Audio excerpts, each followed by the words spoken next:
Hi, I'm glad you're here. I'm glad you found this video, and I hope it's of some use for you. It gives you some tools to get through your days or to learn a little bit more about yourself.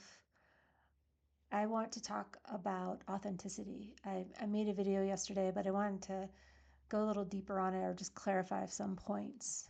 And but before we jump into that, just take a moment. Where are you today? What's going on in your life?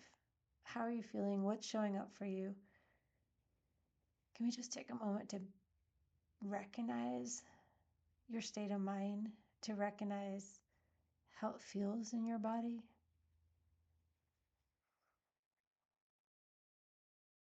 Take a few breaths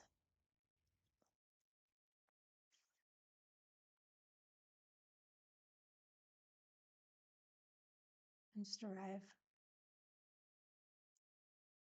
So, yesterday I was talking about authenticity, and I, so that's on the last video I just posted, but I wanted to clarify something about authenticity. It's the work we do when we're talking about our core needs. This is working with the subconscious. So, things that were formed in the earlier years of our lives, patterns and understandings of the world that were formed when we were 1 or 2 years old. And even between birth to 25, right, our brain is developing. And by 21 to 25, they say it's fully formed. But the first couple of years of life, we are experiencing the world in a completely different way than we do now. We don't have complex thoughts. We don't have um, part of our brain that we rely on, especially the prefrontal cortex as adults, to make all these decisions, to have impulse control, right? We just don't have that. So our life is very visceral. It's very sensory orientated. It is um, feeling the vibes, understanding, hey, you touched like a hot stove, it hurt. Don't do it again, right? We did something, mom and dad responded poorly or scared us. It was scary. And so we don't repeat it. So this stuff is deep subconscious work that it's so embedded in our behavior of our belief system and how we were raised and the environment we were raised in, that unless we make it conscious, it stays subconscious. So because it is subconscious, there's so many things we're not aware of about our behaviors or our attitudes and beliefs. We just kind of have these assumptions of this is how the world works, this is what we expect from other people, and this is how we see ourselves in the world, and this is what we believe is true for ourselves. And we start to um, shape our identity over the years, right? As we're younger and we grow up in these environments. So what happens is, and when I talk about authenticity, I'm really talking about understanding your core needs so that you can address, like, hey, I was having an encounter the other day and this person asked me to do something for them. And I felt tightness in my chest and I felt my whole body seize up because, oh, the last thing I want to do is add one more thing to my to-do list. But I felt bad. I felt bad because, I would come across as not a nice person, or I should be more this, I should be more that, I should be more caring and loving and open, and those kind of thoughts are overriding. My first instinct was like, I can't do this. My body's like, no, no more, too much, too much. Set a boundary, say no. But my learned behavior, I'm just saying this as an example, I used to do this, no longer. My learned behavior would be, hey, I can't say no because I'll be the bad guy. So the people pleaser steps in and tries to take care of it. So at one time that was really, really useful, right? Especially as a young child, we learn these little behaviors that are very, very useful to us when we're little, we get our needs met. Like, okay, I'm going to keep mom in this. It's not conscious. It's not, you're not making a conscious decision of like, hey, I'm going to do this and the mom's going to do that. You just are reacting to your environment. So that learned behavior of just, hey, this feels good, repeat, repeat, repeat. In terms of it feels good because I'm getting attention, or I'm getting safety, or I'm getting my um, support from elders, like they're paying attention to me, or they're here for me, and I know I'm not alone. As we get older, and we've learned to override, override, override, override, and we've become this other way of being in the world, maybe learning to say yes all the time. I should say yes to everything, be very, very involved and do everything for everyone and make everyone really, really happy. But meanwhile, deep down inside, I'm ignoring all my needs. I'm ignoring that I need rest. I'm ignoring that maybe I wanted to spend more time reading a book or studying a language or doing something completely different with my life. And often people end up in my office when they're older and going, who am I? What happened? I feel like I have no purpose. I don't know who I am in this moment. I feel stuck. I feel lost. And that is a signal there was a disconnection from that authentic self, that there was a lack of opportunity to be with that part of yourself safely, and to realize that part of yourself, and to move forward from that part of yourself. And this isn't about being selfish. It's about just listening to your needs and then making decisions going forward. And so sometimes you have to do something, right? And you don't want to. And that's a little different. We're talking about this consistent behavioral pattern, a pattern. And so our patterns show up in our relationships. So if you are consistently in the same type of relationship that is not healthy, it's toxic, and you're like, well, how do I keep ending up in this, right? Just start to tease apart, what am I repeating here, that what feels familiar. Is there something here that a parents used to do, or is this chaos something that I was used to as a child, and I'm just kind of recreating that environment? And I just want to be very clear, if you're in an abusive relationship, it is not your fault, right? If you're being sexually abused, emotionally abused, physically abused, it is not your fault. And even if you can't get out of it right away, you're working on it. It's not your fault. It's very complex. And I just want to state and be really clear about that. I'm talking about more behavioral things of, you know, maybe you hear from your coworkers, like, God, you're so angry all the time, or that person is so bitter. They're just angry about everything. And anger is often used to cover up fear or sadness, because anger is powerful. If you think about it, it has a power behind it, has an energy behind it. And perhaps in a lot of families, anger is, even in our world, anger is more acceptable than fear. Anger is more acceptable than vulnerability or sadness, right? So people can be in relationships and start to feel vulnerable, and as soon as they feel vulnerable, they get irritable or they show anger because it doesn't feel safe for them. We can do that also with the people pleasing, just making our world safe by making everyone happy, even though it's impossible to make everyone happy.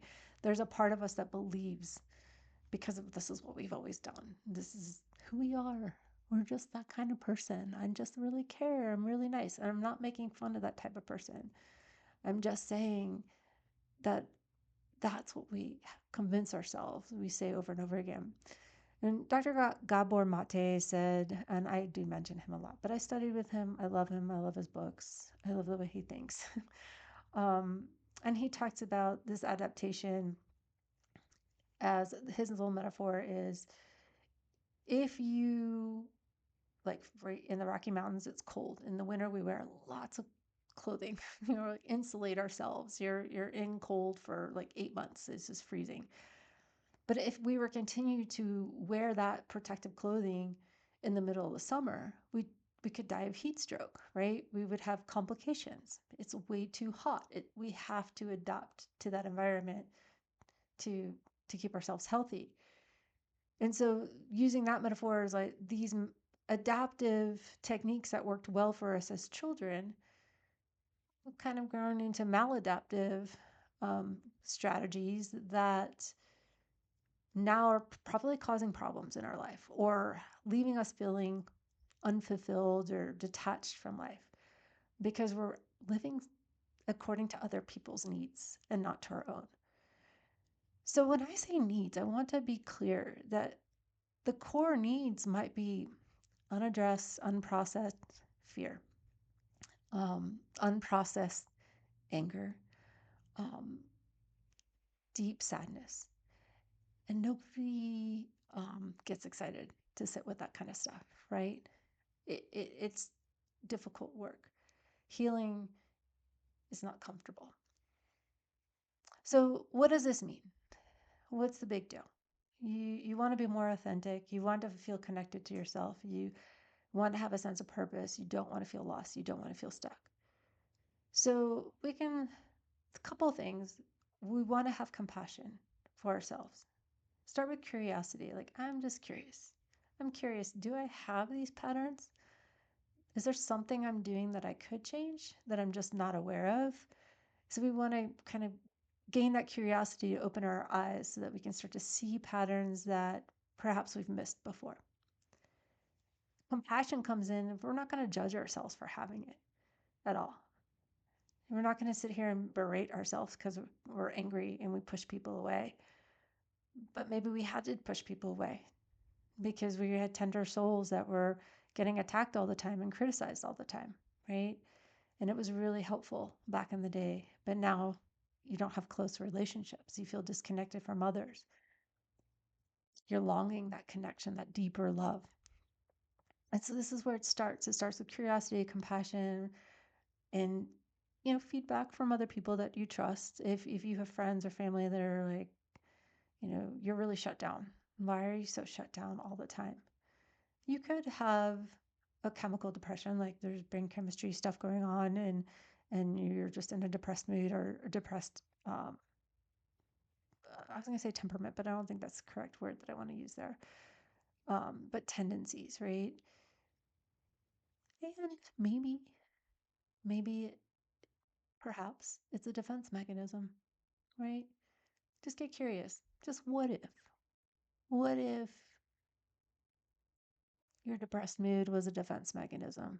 What if you realized you're kind of sad? Underneath it all, there's a sadness that you just don't want to feel because you're not sure really what to do with it or what it means. And so you just shut down. You sulk. You kind of don't want to read anything, don't want to do anything. You get depressed. You don't want to talk to anybody. You isolate yourself. Maybe you start self-medicating, right? So just what if? I classically, I do this with clients too. I just move away from pathologizing everything and just ask, hey, what if it's a symptom? What if your drinking is a symptom? What if your depression is a coping strategy or defense mechanism? What if what you keep saying to me, like, I don't know, this anger, I have all this anger, or like, okay, yeah, maybe there's a lot to be angry about. So that could be very much be your work. Or maybe is there something under the anger and that's your defense mechanism? Just be angry so I don't feel the extreme fear that's deep down. And when we can start to piece that apart and sit with that core emotion and hold space for it.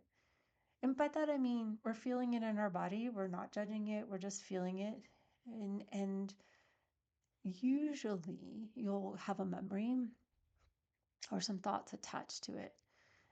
And what we're doing is we're pulling that subconscious information up to our consciousness. And once you see something, you can't unsee it, right? So you start to put it together and realize, oh my God, I had to do this because in the environment I grew up in, it was like I was invisible, right? And I had to figure out how to survive in it. And so this is what I did to get attention, or this is what I did to get people to take care of me. And I realize now I'm an adult and I'm using this behavior and people are telling me it's annoying and they're pushing me away and it's not helping my relationships. This protection, this overdressing to protect from the colder weather is now no longer working in that warmer environment, right? So just thinking about that. And then just the last thing I wanted to say about it is I've been thinking about this a lot. I'm in my middle age years of just, we hear so much about reinventing yourself, becoming this new woman at this age. And I suddenly thought, you know what? I don't even think it's about reinventing. I think it's about finding myself, like finding yourself, connecting to yourself. You don't have to reinvent yourself. Just find yourself. Be brave, be courageous. You're not alone. Connect to the truth of who you are, your authentic self. It takes time, it takes compassion, it takes curiosity, but it's worth it because the world will always be falling apart.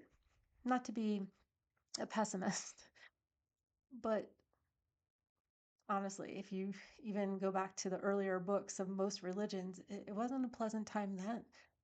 People were always fighting, people are always doing horrible things to each other. So here we are. Find yourself, okay? And so I want to end this with something that I used to do when I did breath work and movement classes. And it's just take a moment, put your hand on your heart,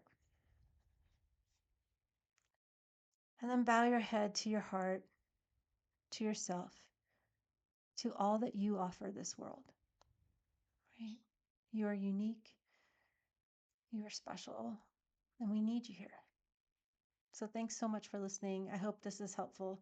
Take care. Bye.